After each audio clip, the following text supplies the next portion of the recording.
আসসালামু আলাইকুম বন্ধুরা, সবাই কেমন আছেন? আশা করি ভালো আছেন। আজকে একটি ভিডিও নিয়ে হাজির হয়েছি। ভিডিওটা হলো আমরা যারা ভিডিও স্ক্রাইব ইউজ করি, ভিডিও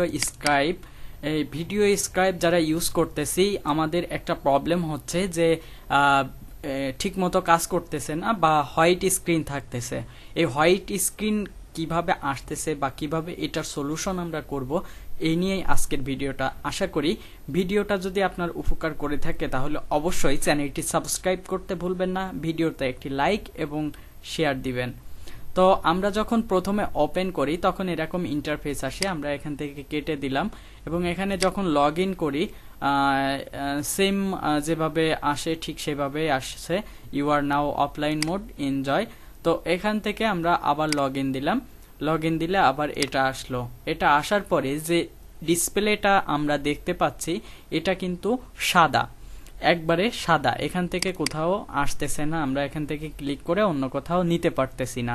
তো এটা সমাধান করার জন্য আপনাকে ছোট্ট একটা কাজ করতে হবে, যে কাজটা করতে গেলে আপনার ফাইল ম্যানেজার বা আমি একবারে আপনাদেরকে দেখিয়ে দিচ্ছি।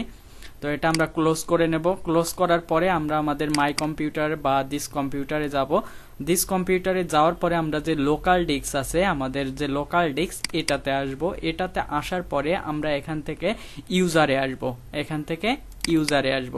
তো ইউজারে আসার পরে এখানে দুইটা অপশন পাবেন, একটা পাবলিক আর একটা হলো আপনার পিসি যে নামে আছে সেই নামে, মানে আপনার কম্পিউটারটা যে নাম ইনস্টল উইন্ডোজ দেওয়ার সময় যে নাম দিয়েছিলেন সেই নামটা।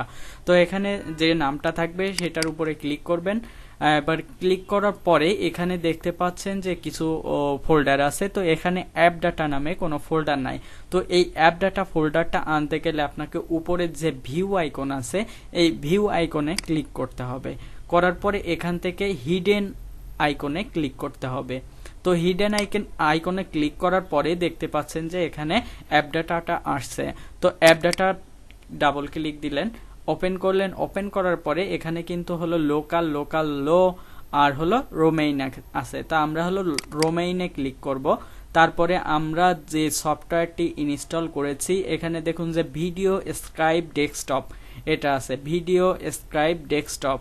তো এই ডেস্কটপে আমরা ক্লিক করব। এখান থেকে আমরা লোকাল স্টোরে ক্লিক করব। এখান থেকে আমরা লোকাল স্টোরে ক্লিক করব। লোকাল স্টোরে ক্লিক করার পরে এখানে লাইব্রেরি আছে, লাইব্রেরিতে ক্লিক করব। দেন কেস আছে, কেস ফাইলে ক্লিক করব এবং এখান থেকে আমরা এই ফাইলগুলো কন্ট্রোল এ অথবা আমরা ম্যানুয়ালি সিলেক্ট করে এইগুলো আমরা ডিলিট করে দিব। তো এখান থেকে ডিলিট করে দিলাম। ডিলিট করার পরে আপনি এটা কেটে দিলেন।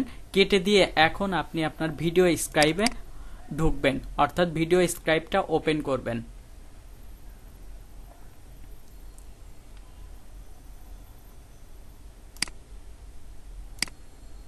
ভিডিও স্ক্রাইবটা ওপেন করার পরে ঠিক একইভাবে ওপেন হবে।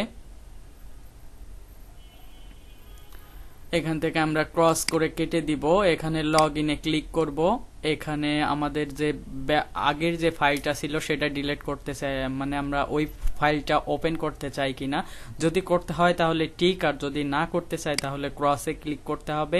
Then you are enjoy offline mode, এটা। তারপরে আবার এখানে ক্লিক করলাম, করার পরে আমরা ভিডিও স্ক্রাইবটা ওপেন করলাম। দেখুন এখন খুব সহজেই এসে গেল। তো আপনারা জানতে পারলেন যে কিভাবে ভিডিও স্ক্রাইবটা হোয়াইট স্ক্রিন থাকলে সেই সমস্যাটার সমাধান করবেন। এখনো পর্যন্ত যদি আপনি আমার চ্যানেলটি সাবস্ক্রাইব না করে থাকেন তাহলে এখনই সাবস্ক্রাইব করে নিন। ধন্যবাদ।